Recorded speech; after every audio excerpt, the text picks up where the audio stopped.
Joining us right now, Republican from Oklahoma, Senator Jim Inhofe, part of the brand new, newly formed Republican majority that will take over the Senate reins there in January. Congratulations. Well, thank you. Thank you. That was an exciting election, at least I think for everyone. Yeah, well, listen, we've got so much to talk to you about. I want to hit the ground running here on Keystone. Were you surprised to see the transformation of your colleague from Louisiana, Mary Landrieu? Because I was on the floor yesterday, and I was talking about this whole fiasco in China with the president, and it was. I had to wait because she was speaking. Then someone told me she'd been talking for 2 hours, as carrying the ball for the pipeline. Yeah. Of course, you know she's in a tough race down there. She is, and I guess that's maybe she feels is her salvation. I don't know. Listen, we understand the politics behind it, and I think you and your colleagues have thought that you've had a good majority in the Senate to pass this.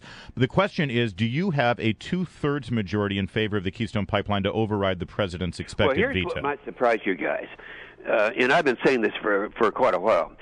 After the beating the Democrats took, let's keep in mind we have another election coming up in 2016, and when that happens, there are a lot of Democrats who are not going to be real excited about President Obama right now. Just look at the last election, how few Democrats wanted Obama to come into their state and campaign for him. And so that's going to be worse. If you look at historically at the second half of the second term of a president, they're always unpopular. And I think that Obama is going to set a record on unpopularity. So with these guys coming up, I think that they're going to be running for the opportunity to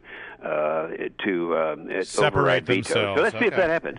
All right. So you think it is possible that if they pass it, they might be able to override a presidential veto? I think so. Well, that'll be very interesting to watch. But isn't it interesting that, all of a sudden, Harry Reid is going to allow this? Well, yeah.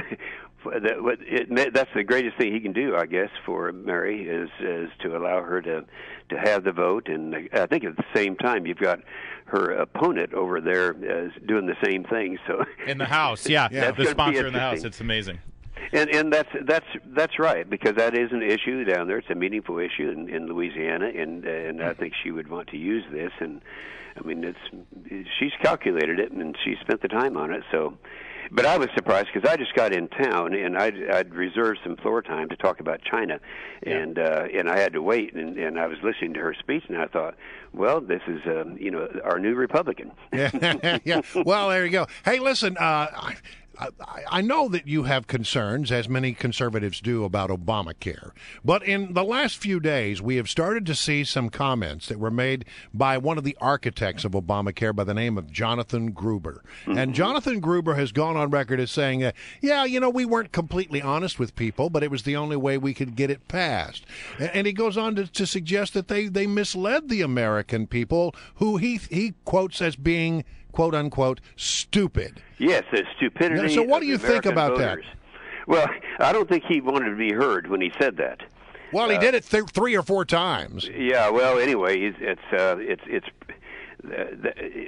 kind of an arrogant statement, and he's an MIT guy, so he's entitled to that. But to talk about the stupidity of the American people, that certainly doesn't help the case right now. I mean, look and see what's happening. Out in Oklahoma, we have an Attorney General, Scott Pruitt, that he could just totally dismantle this thing, and right now that they're getting ready to hear the case.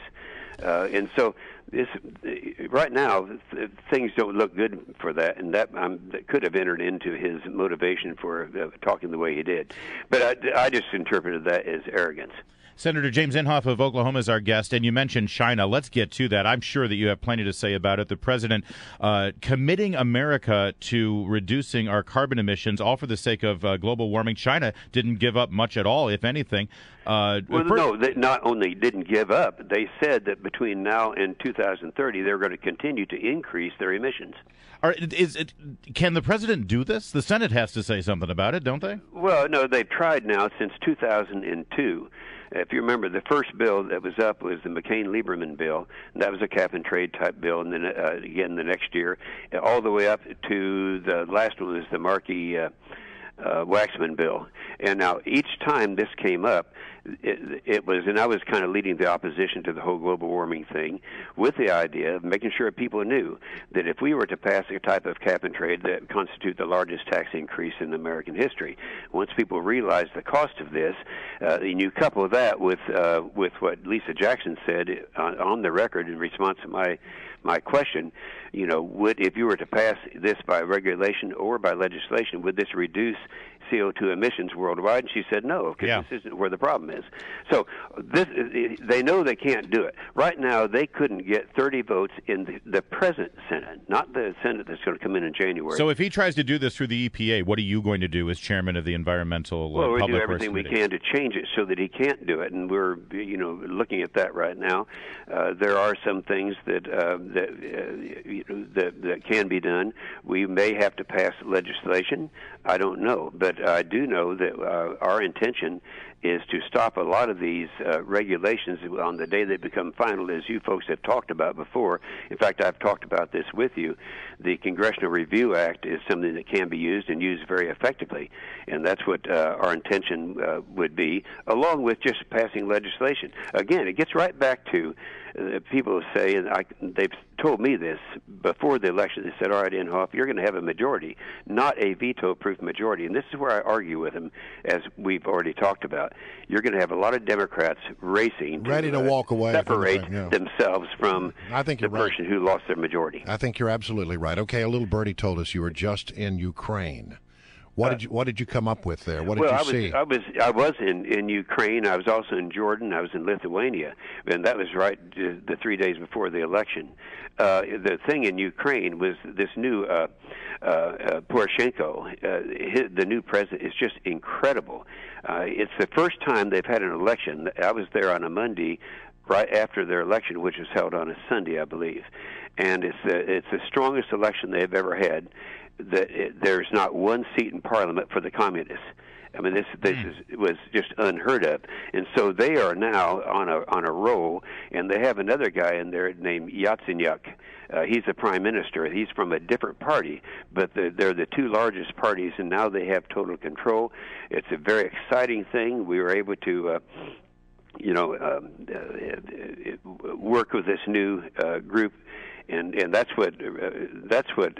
Are we doing enough to support them in their what could be an existential fight? In supporting them is give them the heavy equipment to use, and they have a good militia, but they need to have. It's kind of the same situation that we have in Syria. Where we also, I was talking to King Abdullah in the same trip up in Jordan, and the same situation is there. They have a lot of the good people and militia, good troops, but they need to have heavy stuff. Anti-tank stuff and the kind of equipment they can use. All right, Senator. So anyway, we've got some real heroes there in those two countries, and for Jordan to come through, the King of Jordan to come through and say this should be led by Arab-led instead of American-led, and we couldn't agree more with that. Right. So that's really a good opportunity and a good trip. We're going to leave it right there, Senator Jim Inhofe. Thank you so much. Always good to have you.